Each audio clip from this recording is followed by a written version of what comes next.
All right, with the latest software update from Polestar, we have this new performance app, which we're going to test out right now. And more importantly, we have more range. And it's been at 240 since like 92%. It just hasn't gone above that. Oh, look at that, 250. It just jumped to 250 from 240. You saw that. That means I gained at least 10 miles of range. This car has a lot more mileage, like 13,000 compared to 5,000 that my other car had on it.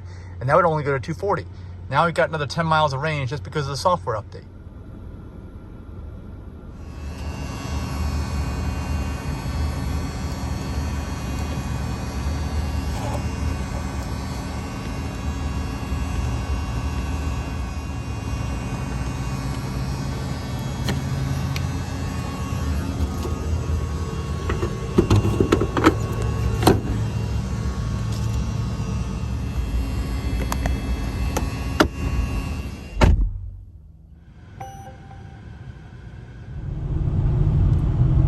It actually has some regenerative braking here at the top. Watch.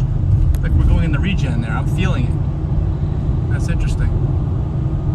My Tesla has no regen near the top.